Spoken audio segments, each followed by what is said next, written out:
Bienvenue sur PMD Football, débrief tirage au sort des quarts de finale de la Champions League. Première affiche Ajax-Juventus. Un match qui sera plaisant à voir, c'est sûr, avec probablement une opposition de style. L'Ajax, on sait tous qu'il aime avoir le ballon, ces jeunes aiment jouer au football. La Juventus, c'est l'un des rares équipes qui peut jouer de deux manières, je peux dire. On les a tous vus face à l'Atlético Madrid. Ils ont eu le ballon, ils ont dicté le tempo du match. Ils peuvent aussi rester dans leur camp, défendre, s'ouvrir et se projeter, profiter de la vitesse de Cristiano Ronaldo, de Bernardeschi pour faire la différence. Donc, à coup sûr, on aura un match plaisant avec une opposition de style. Maintenant, cette jeunesse de l'Ajax, je peux dire, certes, ils ont éliminé le grand Real Madrid.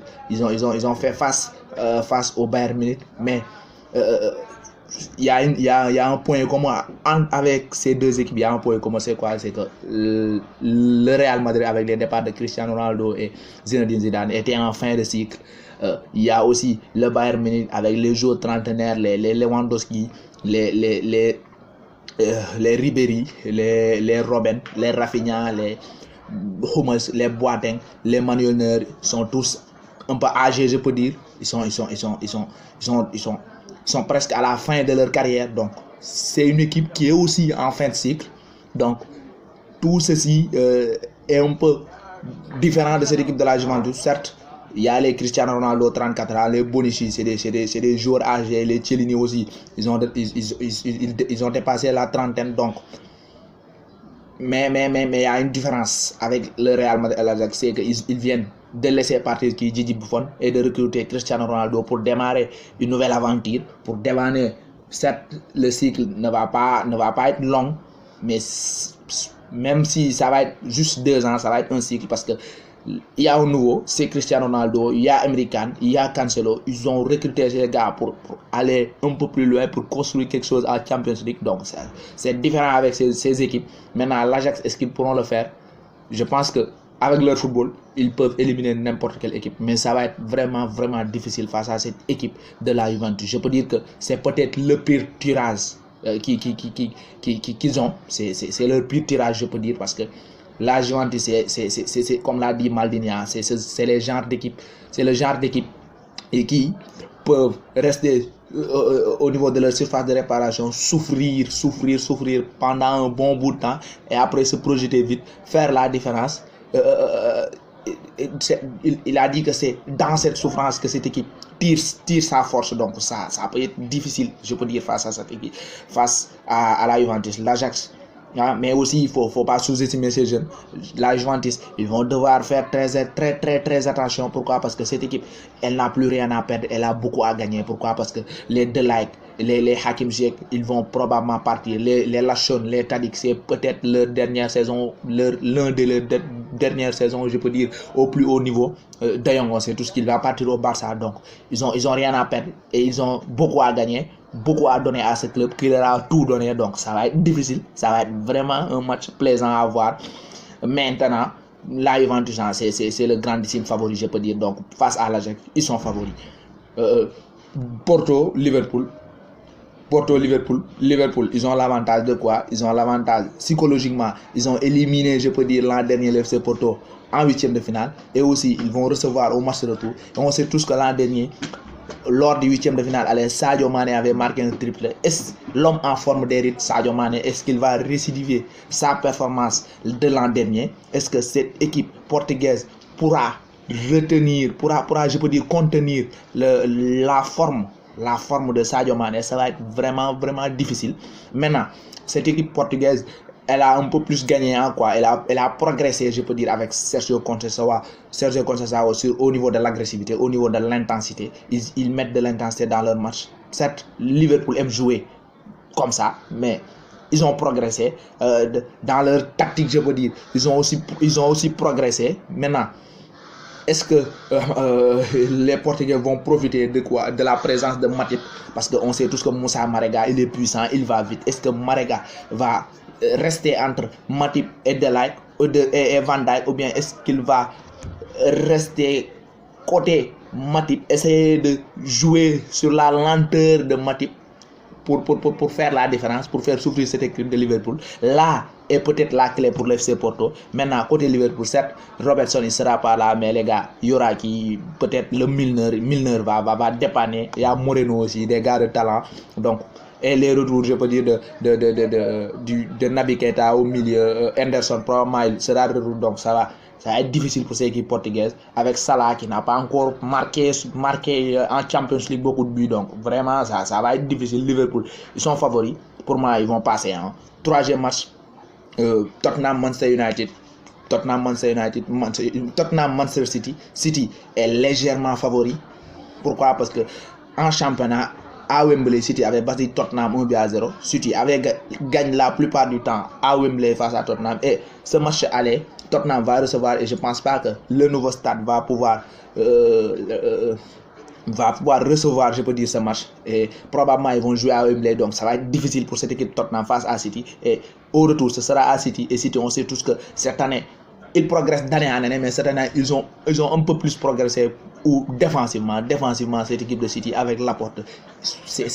C'est comme une muraille, c'est difficile à franchir, donc ça va être vraiment difficile avec la forme de Bernardo Silva aussi, Agüero qui marque. Cette équipe Citizen, on l'a vu face à Schalke, tout le monde marque, même le jeune Phil Foden, il marque, donc ça va être difficile pour Tottenham. City, légèrement favori. Maintenant, Tottenham, on sait tous quand on l'a vu face à Dortmund. En championnat, ils vont pas bien, mais quand il s'agit de Champions League, ils peuvent être sérieux. Ils l'ont été face à Dortmund et ils peuvent l'être face à Manchester City. Donc City, il faut qu'ils soient prudents. Guardiola, je veux dire, il faut qu'ils soient prudents parce que cette équipe de Tottenham, elle a les atouts pour battre City. Elle a Harry Kane, elle a Dele Alli, elle a Eriksen. Quoi de mieux? C'est un bon armada, je peux dire, pour battre cette équipe City. Maintenant, comme je l'ai dit, City est légèrement favori. Barcelone, Manchester United, lors des 4 dernières fois qu'ils se sont rencontrés en Champions League, dans les phases d'élimination directe, à la fin, l'un des deux équipes a terminé champion. C'était le cas en 99, c'était le cas en 2008. On se souvient tous à l'aller 0-0 autour de cette frappe du légende Paul Scholes 1-0.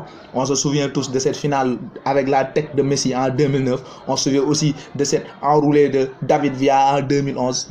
Donc, est-ce que l'histoire va se répéter? On verra. Barça clairement favori.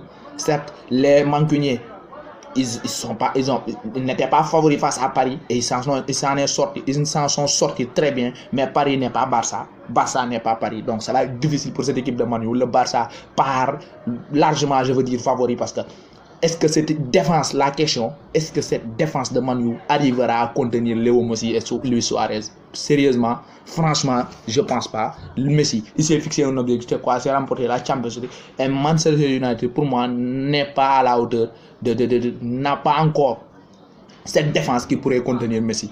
Ils ont des Matic, ils ont Pogba au milieu, certes, mais Messi, c'est Messi. Donc, ça va être difficile. Pour eux, ça va être difficile. Maintenant, ils peuvent la jouer à la Chelsea. On se souvient tous qu'en 2012, Chelsea, ils n'étaient pas favoris face au FC Barcelone. Et Chelsea est arrivé à éliminer cette équipe du FC Barcelone. Donc, pourquoi pas à Man U de refaire cet exploit? Ce sera un exploit. Pourquoi pas à cette équipe de Man U de le refaire, parce qu'ils n'ont plus rien à perdre. C'est comme les gars de l'Ajax. Ils ont fait leur saison. Ils ont éliminé, fait leur remontada. Solskjaer, il va bénéficier d'un contrat de longue durée. Donc, je pense qu'ils ont fait leur saison. Maintenant, ils n'ont plus rien à perdre. Et quand une équipe joue, avec en tête qu'on n'a rien à perdre, c'est difficile de les battre. Donc, Barça, il faut qu'ils se gèrent. Mais ils sont favoris quand même. Maintenant, en général, là, au vu des tirages, je me dis que nous, les Anglais, on a eu le gros lot, parce que déjà, City et Liverpool, ils ne vont pas se rencontrer. Et sur les deux matchs, ils sont favoris. Donc, on peut avoir City et Liverpool à la fois en demi-finale. Donc, c'est une bonne chose pour les Anglais. Maintenant, pour les amateurs de foot, on peut avoir le Barça, la Juventus Turin, Liverpool et Manchester City en demi-finale. Et probablement, on peut avoir Barça, Liverpool, City, Juventus. Quoi de mieux pour des demi-finales de Champions League? C'est sûr, on va se régaler à nouveau. Maintenant, c'était aussi l'Europa League, le Chelsea qui va à Slavia Prague avec les équipes tchèques. Chelsea, c'est 6 matchs, 3 victoires, 3 nuls. Je pense qu'ils vont passer. Arsenal, Napoli, ça va être difficile pour Arsenal. Pourquoi? Parce qu'Arsenal, ils vont devoir jouer sur 2 fronts. Ils vont devoir se concentrer en championnat pour la 4e place. Côté Napoli, ils ont largué la 5e place à Rome. Donc, ils sont sereins. Donc, ils vont mieux préparer ce match. Villarreal, Valence favori parce que Villarreal en championnat, c'est 17e. Valence, ils vont bien. Hein? Francfort, Benfica, c'est un match équilibré. Je pense que Francfort a un pas en avance avec Jovic. Avec Jovic, je pense que Francfort a un pas en avance, mais c'est rien, hein? C'est des équipes qui se valent. Maintenant, je pense que c'était tout, hein? C'était tout pour aujourd'hui, c'était tout pour votre débrief. Et vos avis, j'attends vos avis aussi en commentaire, vos réactions sur le tirage au sort. C'était tout pour aujourd'hui. Partagez la vidéo, aimez la vidéo, hein? Aimez la vidéo, abonnez-vous à la page, partagez au max, hein? Partagez, vive la famille, hein? Merci.